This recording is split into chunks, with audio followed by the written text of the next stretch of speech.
guys, welcome back again to my channel. As always, Peter, Professor X, bringing you everything you need to succeed. So with that being said, please guys, don't forget to like, follow, comment on what you want to see in the future. As always, if it involves dropshipping, Google ads, Facebook ads, life in general, TikTok ads, whatever you guys want to see, trading, crypto, if you guys want to see something, credit cards, I will make the video on it. I will try my best. So just keep leaving me ideas. I'm gonna keep making these videos. If I see people are really interested, I'm gonna keep just pumping them out. I know I haven't been that active, but I will be more active. I promise. If you guys just keep showing me love, I really do appreciate every single one of you that does tune in. So without further ado, today we're gonna be talking about the Google Ads for beginners, part 1, and this one is gonna be a little different from the other videos. The other videos are very, very informative. If you haven't seen them, please check them out. But this one is going to be about pretty much breaking down the type of Google ads. And the reason I'm doing this is if you are new to it, and before we get started, you want to know which type of ad is good for you, your agency, your business, your dropshipping store, whatever you're doing. You want to know which ads are going to be the most effective for you, right? So that's pretty much what this video is going to be, breaking it down. Let's get right into it. Okay, so here on my screen, we have Google Ads for beginners. I have, the YouTube, Shopify, some money. That's, the stuff that's really important, the juicy meat and potatoes, right? So let's go to the first slide. As always, guys, you know how it goes. Pay attention to the right side. Those are my total sales. I don't even know how much that is. You can calculate it yourself, probably somewhere over 9 million, but these are pretty much the total sales to date. Again, never to brag, never to boast, but to inspire, A, and B, to show credibility. Don't leave the video prematurely. I might drop some knowledge that you might have missed out. If not, just play this on 1.25, 1.5 speed, rush right through it, just to show you guys I know what I'm talking about. And then you can go to the other informative videos and get the information that you want, okay? So as always, just those clickbaity sales. I'm always keeping you guys in check, in tune, making sure you guys stay throughout the whole video. So I appreciate it if you do. So let's talk about the first thing that pops up when you start a campaign on Google, and it is just different types of goals that they establish for you. And we have sales, leads, website traffic, product and brand consideration, brand awareness and reach, app promotion, local store visits and promotions, create a campaign without goals guidance. So why is this important? Well, it's actually not that important, but obviously the idea is that they have a lot of ways that they can make you pretty much money, is what they're saying. These are ways different ways that they can make you monies, or ways that you can hit your goals based on their ads. And I typically do sales because I do sell physical products, but it really doesn't matter. You don't need a goal, so don't worry about it too much. But the idea here is they're giving you a lot of room, right? There's a lot of things you can do on this platform, and that's all they're pretty much telling you with this, okay? So this is the first prompt that you get when you start any type of campaign in the Google Ads platform, okay? So let's continue. So this part 1 is going to be talking about the top 4 ads, which here are the different types of ads. This is the second prompt on the Google Ads. You have search, display, shopping, video, app, smart, local, discovery.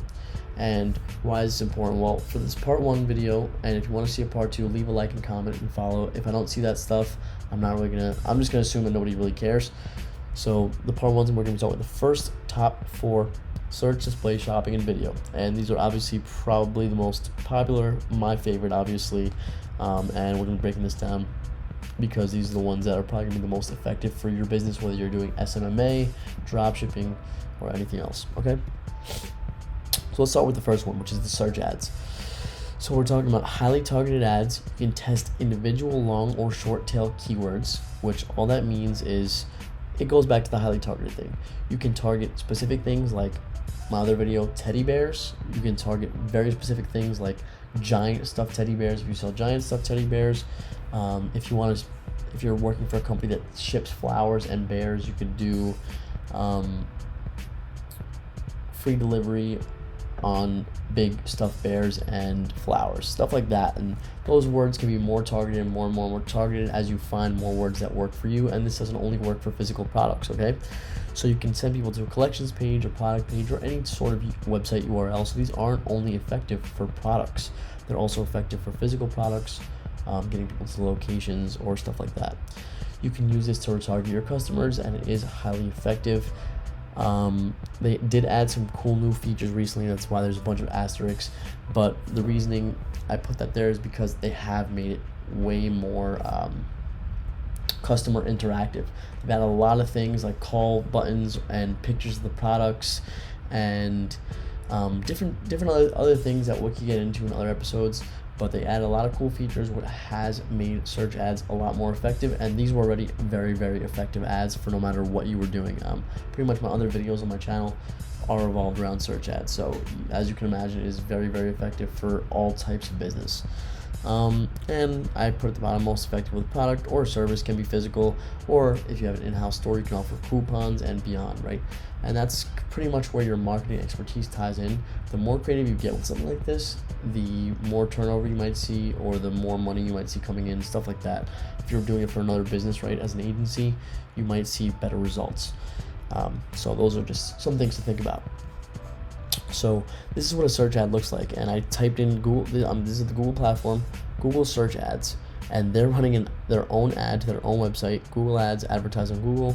You have 4 site links. So the way I like to think about it is they're running an ad to stay on top, to make sure people are going to them, right? Because as you see, LinkedIn is running their own ad for LinkedIn ads right underneath that on Google.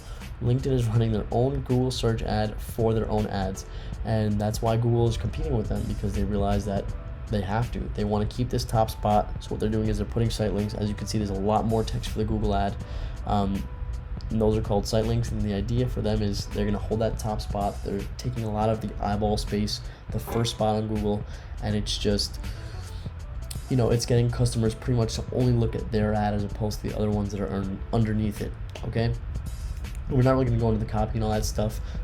That's for other episodes. But as you can see, this is what a Google search ad looks like. And like I said, they've added a lot of cool stuff, like maybe a phone number that customers can call into that business, or pictures of products on the side, which is just called image extensions and stuff like that, which, as you can imagine, if you're looking for a product, that is very, very effective, because this is all about the text. So when you add the picture aspect, that can help the click-through rate significantly, which is very, very effective for conversions, having a higher quality score, and stuff like that. So the next ad we're going to be talking about is the display ad. And the placement is based on the algorithm plus the customer keyword search. So we'll get more into it as I continue. You can't necessarily control the placement, but they're cheaper ads to push, so you want to push them. And I'll keep getting deeper in this. It typically works for images for products, but it could work for literally, it doesn't really matter. But the idea is you're going to be using banner ads and picture ads. We don't like to sell physical products though, and I'll show you an example. Can be effective with retargeting customers. Colder traffic won't be as effective because of the placement. I'll get into this. Very, very expanded reach. So let me break this down now. Google is massive, right? Google pretty much controls 90% of the online search space. What does that mean? The other competitors with Google, like Bing.com, like DuckDuckGo, these other search party platforms, one from way back in the day is Ask Jeeves. Those companies only take up 10% of the search combined, whereas Google takes up 90%. So now you see the magnitude of Google's search platform. And that's why these display ads are so effective, because you can kind of target people based on what they search, but then you can't necessarily put the ad exactly where you want. But because Google's search partners, there's just millions of sites partner with Google, it's just gonna be put right in front of them wherever they're searching or wherever they're browsing on their web. And so this is why I put the last 2 bullet points, right? It's very, very effective because it can go on millions of sites, right? If somebody's on some random site right now, like let's say New York Times, for example, they might get hit with your ad just because they were in your funnel or they were searching in those keywords previously, something like that. And that's why the last point can be effective to penetrate a customer's subconscious. So you know how sometimes when you're thinking about a certain product, like you're trying to get like a lip balm, and out of nowhere you're getting hit with ads with lip balm, you're like, holy shit, is my phone listening to me? Like, how is this happening? That's kind of like this, right? Like you probably just searched it at one point to see the price or something, and then Google caught your cookies, and now they're just pushing ads, retargeting, stuff like that.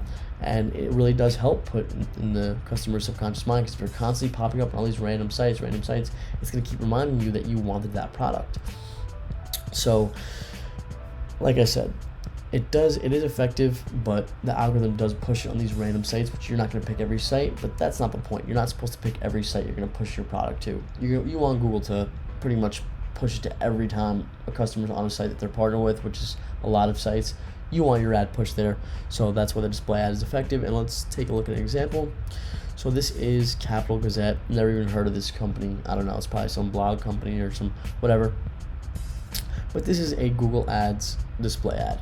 And I don't even know what this is. Analyzing other websites' traffic with SEMrush. It's some sort of, SaaS, and they want marketers to do something, whatever. It's some sort of service. But this is what it looks like. You're on Capital Gazette, but for some reason Google is partnered and they're pushing this ad, whether it's you got retargeted or you were searching for something like this, and that's why you see these random banner ads all the time for relative products that you notice. Okay, so the next type of ad is a shopping ad, and these are obviously one of my favorite ads because it's about physical products. So it is effective for product. It is also effective for service. I'll show you an example because people do use it for services, but it's a little more difficult than selling physical products, and I'm going to show you why. You can do very highly targeted ads or broad, so it's effective for both. You want to get colder leads, open leads that you didn't have before, or you want to get highly targeted based on keywords leads. Those are effective as well. And I gave examples in one of my previous videos if you want to go check it out, with the big stuffed teddy bear example. If I was starting like one of those type of stores, one of the most effective selling tools for products online, in my opinion. All this is my opinion, guys, by the way.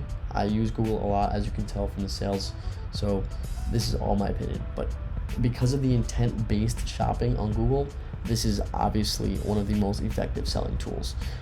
It's a shopping tab. Literally, people go to Google to click on shopping to buy things, so that should give you some perspective. Getting more expensive as people turn to Google Ads. Listen, that's inevitable. I'm not going to get too deep into it. As more advertisers come to Google because they see the effectiveness, it's going to get more expensive, but that's just how it goes. Shopping ads is obviously one of the higher rent ads, and it's good for getting warmer leads into your funnel. So that's why you can use broad targeting or specific targeting, but it is very good for getting warmer leads into your funnel, into your cookies, into your database, whatever you want to call it, your email list, all those things, they're synonymous, okay? And it is visually effective ads, so you will be using pictures. The shopping tab is like a combination of, it's just literally ads. It's just ads and pictures of those products that you're looking for. I'm going to show you in a second. And then you can segment your ads for more practical targeting. So for example, like I said, it's similar to the giant stuffed teddy bear example, where it's like instead of just running for words like stuffed teddy bear, if you had only big ones, life-size giant teddy bears, it's more effective if you run higher bids or just ads in general to just giant stuffed teddy bear as opposed to stuffed teddy bear, because stuffed teddy bear is very broad. You're going to be paying for very, very broad cold customers, whereas somebody who's looking for a life-size teddy bear, you want to hit those people on the head if you're selling that product. So that's just my example. So I wrote in the Google search bar example of Google shopping ads. I hit the shopping tab, as you guys can see. It's next to the maps tab, and as you can see here, people are selling a service with a picture. So they attach a picture to their product. It's on Etsy, Google Ads account setup, pay-per-click account. So it's just a service people are paying for to help other people set up their Google account. But as you can see, people are selling services. I don't know how effective this is personally.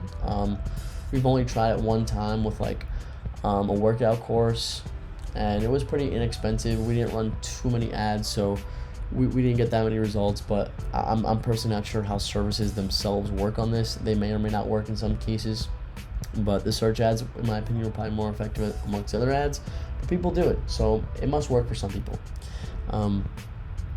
But this is what it's really meant for, and this goes back to another example, the teddy bear, and these are just generic terms. I'm back in the shopping tab, but as you can see, there's a couple companies running these types of shopping ads, which is awesome because they're using Google's shopping ads tab completely to their advantage. So beautiful thing to see. But this is the example, right?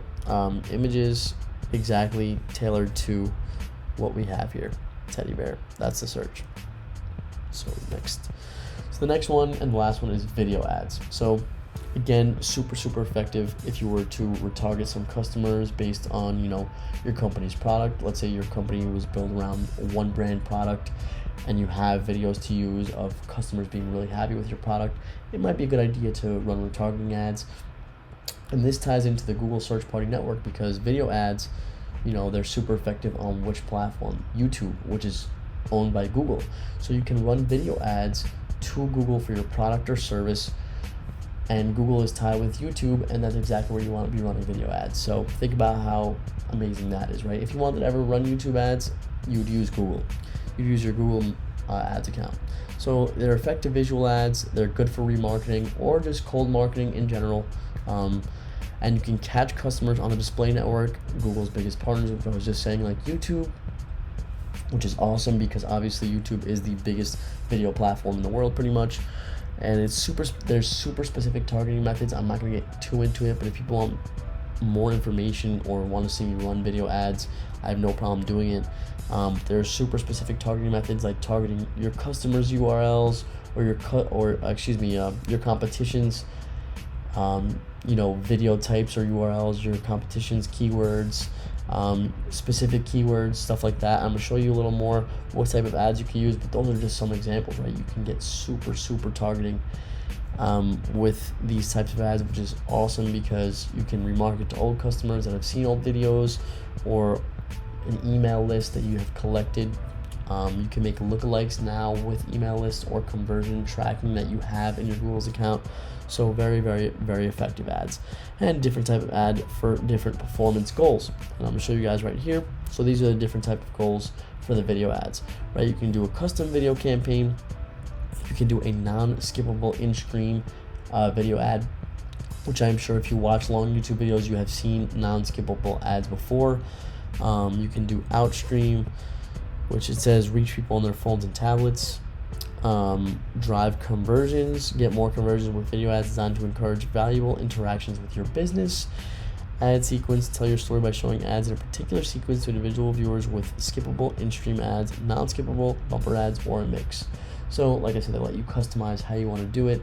If you have a certain type of funnel that you realize work for you. And the last one is shopping, promote relevant products and get people to shop on your website with skippable in-stream ads. And the point of this pretty much is to find the lowest cost, right?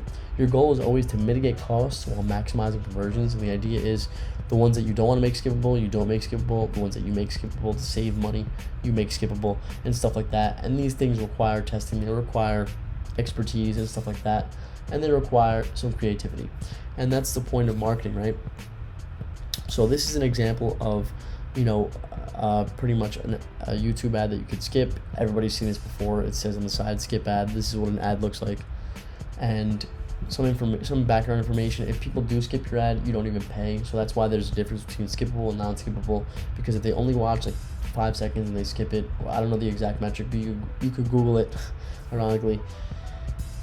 You don't pay for ads in some instances, so that's some reason why people might use this, because there are ways that you don't click, or people don't click, you don't pay, so stuff like that. So the part 1 of the Google Ads type conclusion, okay? And if you want a part 2, guys, please don't forget, subscribe, like, comment on what you want to see. If you want to see that second half of the ads, or if you want me to dive deeper into each one of these type of ads, please let me know in the comments. I do appreciate criticism as well. We also just got a new house. This is like a new setup for me. I know it looks a little different. So if you guys do want to see like more real life content too, like vlogs or like a house tour or like some other crap like that, I'll promise I'll make it more exciting. I'm a little under the weather right now, so bear with me. But I promise I would make that shit more exciting. So just let me know in the comments what you want to see, okay guys? Or I'm also in Vegas, so like if you guys want to see vlogs on like the strip, like Life of Vegas type stuff, please just like, comment, let me know. Subscribe, don't forget. So the conclusion, we're talking about the overall generic Google Ads platform, right? We're talking about highly effective targeting. Doesn't matter what type of ad you're using. It does matter in specific instances, but I'm talking generally with all 3, 4, 5, 10 of them. They're just super effective targeting techniques. 90% of the search network market. That is the most important fact. The most important fact is that 90% of people that go to search for things specifically to either buy or to find, they're looking for something specifically, the intent is there, the buyer's intent is there, 90% of those people are on Google. So that just goes to show you how effective Google's platform is. The next point, intent-based ads platform, tailored to advertisers' needs, hence the video ads or the search ads or whatever it is. And then they're constantly upgrading to make it more efficient for marketers. So guys, that's the conclusion. Like I said, subscribe, like, follow. If you want to see anything more from the professor, or if you want to see me run some certain type of ad or whatever you want to see, please just let me know. I know a lot of people have been commenting on their video ideas. I'm making videos. I'm working on a video right now. If you guys are interested, I'm going to be dropping pretty much how to make a very, highly effective, highly converting Shopify store from scratch, which I did. And I also ran TikTok ads. I know I never talk about TikTok ads, but I learned how to use TikTok ads just to make videos about it. I probably won't continue unless you guys want to see it running more products, but I did test a product with TikTok ads, which I will be showing all of it. I will be making pretty much a guide on how to make a highly effective converting Shopify store, how I did it, how I will do it. That store even made some sales, pretty exciting. It made a handful of sales, which is nice. I don't even think I really made money off of it, but it's cool because I did test it. I didn't do it right, but you'll see in the coming video. If you do want to see that video, leave a comment and say, we want to see the TikTok ads. Please, Professor, we love you, something like that. But anyway, guys, until next time, as always, Peter, Professor X, stay safe, stay healthy, and stay blessed, stay abundant, stay righteous. Don't give up. I'm telling you guys, it's not worth giving up. It is worth pursuing everything that you want to pursue. Until next time.